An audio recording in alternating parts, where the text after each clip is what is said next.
Hi, it's me, Ingrid INFP, and I wanted to talk a little bit about dyspraxia. Now, I'm not sure if I have dyspraxia. I haven't been medically diagnosed. I've done a test about it, and I think that I am dyspraxic. Um, it's about like 1 in 10 people, so I think that that's a lot of people. Um,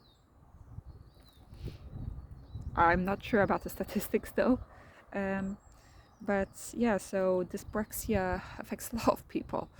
And it is not just about being clumsy, I found out. I thought that being clumsy was dyspraxia, was the same thing.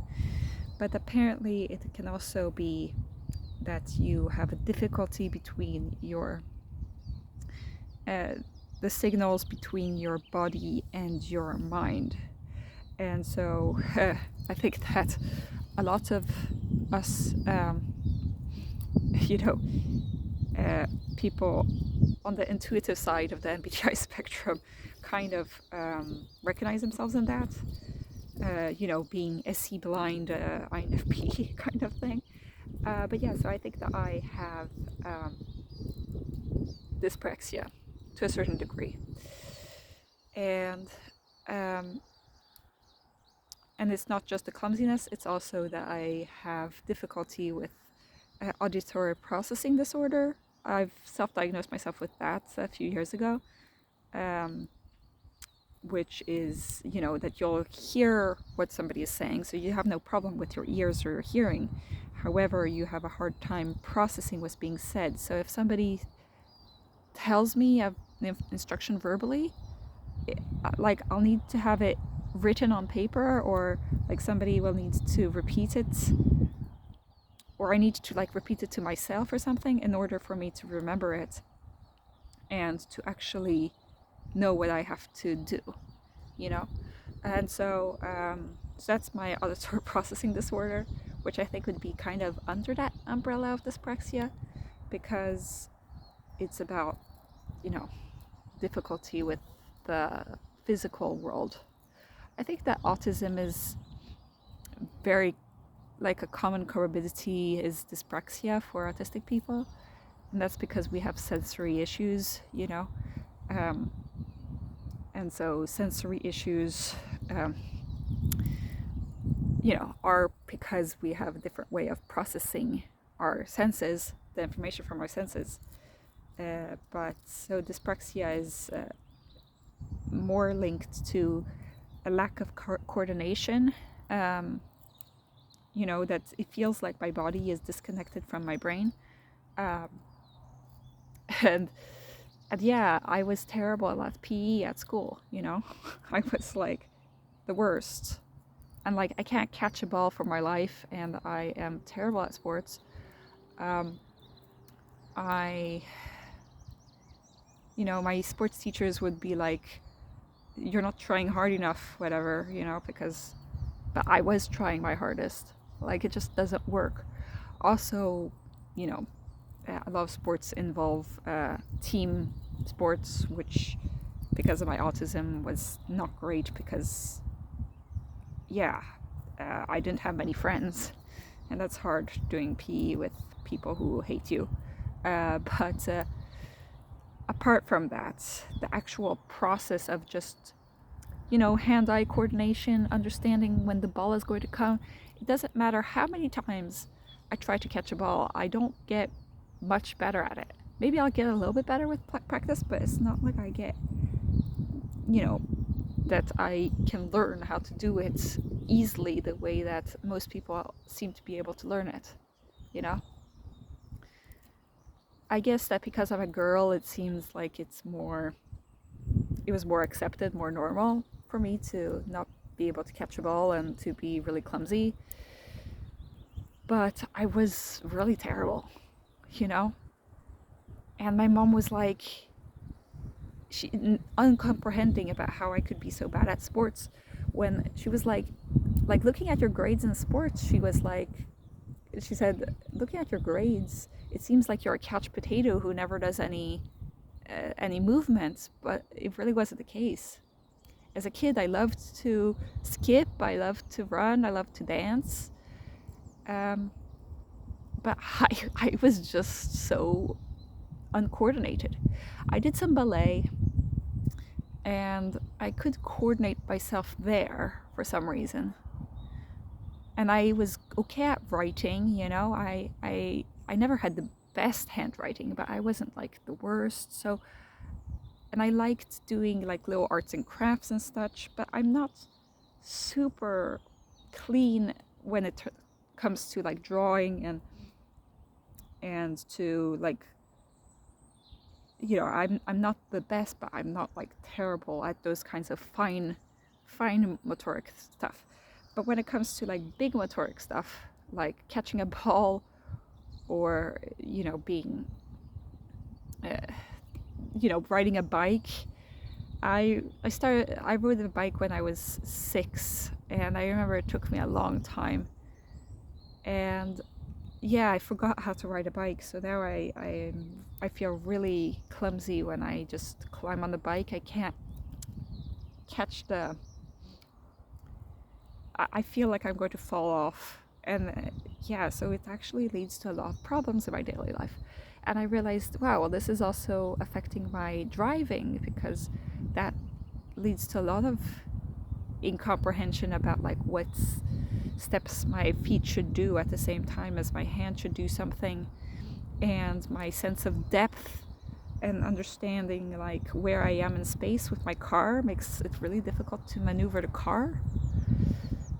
So yeah, I think that my dyspraxia actually affects me quite a lot, like as much as my autism does, you know.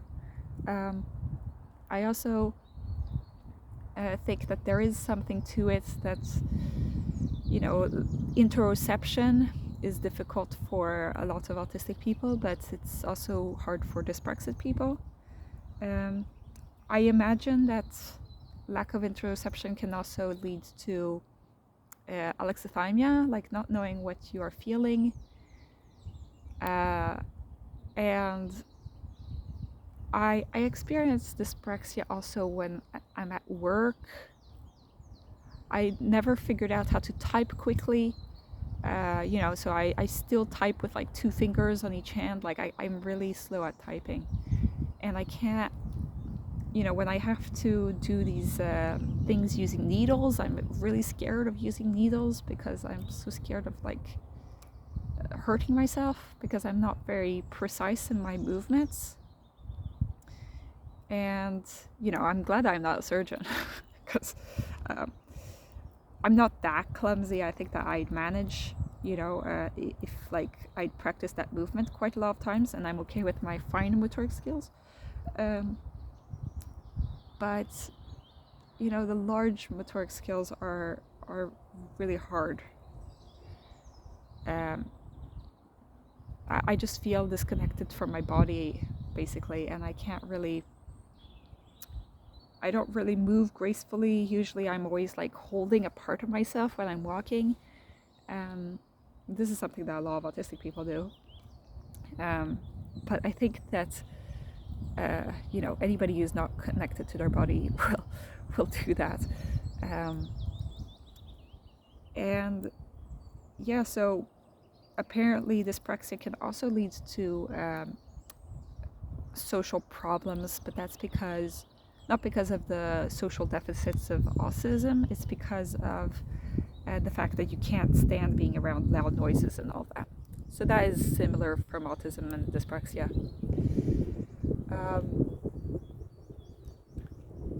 I find that I swallow really loudly, so, and I've never managed to control that. I also think that this affects the way that I speak as well. That there are certain sounds that I can't really make in French or in other languages. It's the R sound. So, you know, in French you have to do, you know, the R. And I've never managed to do that. And I realize now I can't really speak French much because I haven't had the practice. But, you know, there are certain sounds I'm just not really able to make. I think that that's possible for everybody, but I think that for me, it's just not going to happen, you know. Maybe if I really trained on it for years on end, maybe I'd get there, but I'm not willing to invest that much energy. But so yeah, it affects a lot of different things. Also, my dyspraxia means that you know, because of my autism, I have sensory issues around makeup and that kind of thing. And, you know, the shower and all that. The thing though is that dyspraxia also makes you uncoordinated in the application of makeup, so that's why I'm so worried about having something near my eyes, because I'm afraid I'm going to poke myself in the eye. So even if I liked the sensory feel of it, I wouldn't do it because I just, you know, am not too great at it. And sure, you know, once again, if I train myself a lot on it, I would get better at it. However, you know, I can't draw straight lines. You know, I can't walk in a straight line. It's like, you know, I'm not very coordinated. And so that is part of the dyspraxia. I'm not sure how much dyspraxia is about organization and all that, because according to certain definitions, a dyspraxia has a link to, you know, dyspraxia has a link to, you know, executive functioning in terms of making schedules and all that. But I think that for me, that kind of thing is more of a, you know, autism ADHD thing. But I might be wrong. I just don't really understand dyspraxia that well. But I think that the dyspraxia has led to me having a really low self-esteem about my ability to do things in the world, because when you see others just like being capable of doing things seemingly on the first try, and you're there like struggling and never getting it, you know, it's awful. I tried doing a handstand, I tried doing the cartwheels, I never managed to do it. I never managed to do a handstand. And, you know, maybe it's not the end of the world if I can't manage to do a handstand, but you know, it makes you feel like shit, like I can't do anything, you know, and everybody else is so talented and I'm shit. And that's not really great for developing a self-esteem. And so I wish I could be a little bit more practical and you know, in my body and things. I'm going to try to see like if I can get back into swimming. I mean, I haven't been into swimming since I was a child, but maybe I could try that to get a little bit more sense of where my body is. I also think that having a weighted blanket really helps in that it's, you know, you feel that your body is there, you know, instead of just like floating away. It's there under the weighted blanket. Yeah, I also think that I have a hard time dressing okay for the weather, because I always feel like I'm like sweating or that I'm cold, and it also like really affects my mood, you know, if I go outside and I don't have the right clothes. And it's like, it doesn't seem to bother other people that much, or they seem to like have decided themselves that okay, it's cold, and they'll put 10,000 layers and then they'll be happy, you know. Or this person will be hot and they'll go out in shorts in cold weather and they'll be fine. But for me, it's like my body can't decide. It's like either I'm too hot or too cold, or I'm dying, you know, and I can't figure it out. So yeah, I have these problems. I think that this is affecting me more than I previously thought. And it would be interesting to know like how many people with like autistic people, how many of them have dyspraxia or DCD as the disorder is called, and how many the other way around, and how many don't have either of those, or how many have both. That would be interesting.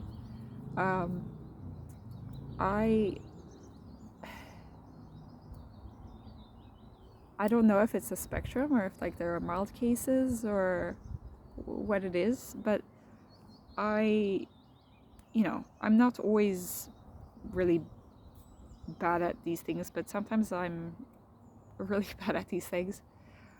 I find like pouring from cups and stuff like that. I was really bad in chemistry at pouring different liquids in different tubes. I felt like I was not coordinated enough to like get it right, and it would spill, or I would get the wrong amount, or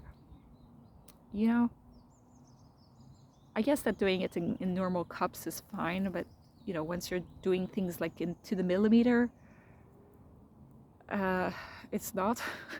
So I'm glad I haven't done any research with pipettes or that kind of thing, because I had to do some of that in school and like at medical school, but I wasn't like great at that. And yeah, I don't know, for some reason I'm able to do certain things that require a lot of precision of movement, but certain things I can't. And no matter how many times I do it, and yeah, there's also this whole thing about planning a movement, planning an activity that you're doing. So that's why also when you see me in the kitchen, it's quite a dangerous situation, because me with the knives is like, I'm not great with the knives, and I should be taking more precautions, but if I took more precautions, I would like literally stop myself from doing the thing, which is not good either.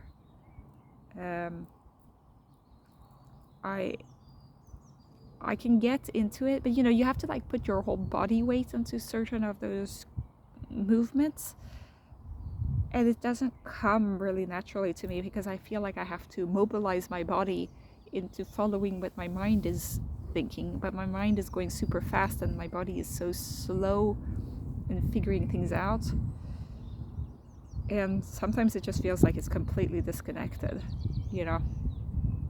And so I guess that's why it's good to have like grounding activities for autistic people, or for people who just aren't really sensory. I think I always go back to Valdo Pete's video of the lacking SE because it's really funny, because I literally cannot swallow the correct way, apparently. And I have a hard time walking in a straight line, and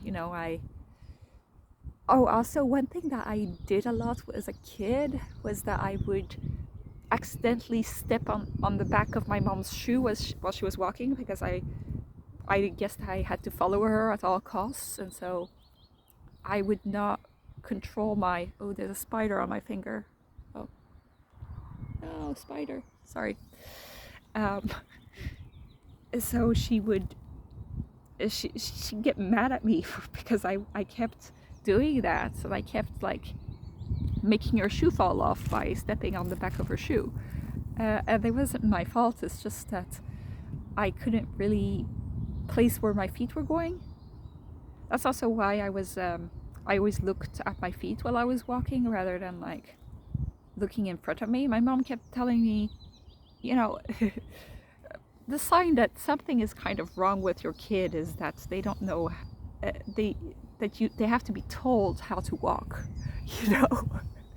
I mean, like, I was always walking looking at my feet because I didn't want my feet to make me trip over, you know. And my mom was like, you know, most people actually like look in front of them when they're walking because that actually helps with their posture and it helps with like directing their body where they want to go.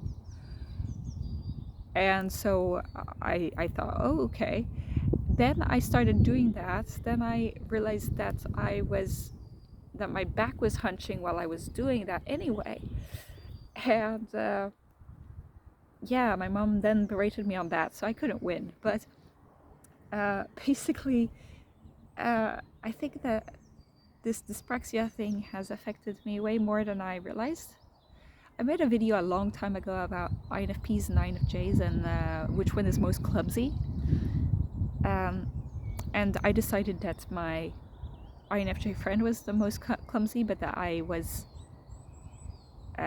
you know, the least coordinated. I don't know what I came up to, but I think that my INFJ friend was dyspraxic as well. You know, I think that we were both dyspraxic, and you know, we were just in different ways. There were certain ways that he was way more coordinated than I was, and certain ways that he was just not coordinated and connected to his body at all. So I think that there are many ways to be dyspraxic, but I think that I definitely am. I definitely have dyspraxia. It's just that I don't know much about it, and I realize that now it's affecting a lot. It's affected a lot of things in my life that have led to a lot of problems for me. You know, regardless of the autism part. You know, it's in itself has led to a lot of problems for me. So I'm going to end this video here. Tell me if you have more information about dyspraxia, if you're dyspraxic yourself, if you have any tips of what to do so that you can, you know, don't tell me to practice more. I mean, I've heard that before. I'm talking about like if you actually have like tips on how to do these things, or how to deal with the fact that you're dyspraxic in day-to-day life. I know that there are certain like products that you can buy, like for certain people who have a hard time with certain movements. But I wish that there was something like to help with other things, because like for me, riding a bike, basically, maybe I should actually have a tricycle. You know, like I don't think, you know. So that's why there was that physiotherapist who told me that I should maybe try out the little electric scooters, because that might that has a lower center of gravity, and so it's easier if you have trouble with your movements. She told me, because she said that a lot of autistic people have trouble with their coordination and movements. So she was referring to dyspraxia in a way. So yeah, I'd be interested to hear your thoughts. Have a great day, everybody. Bye.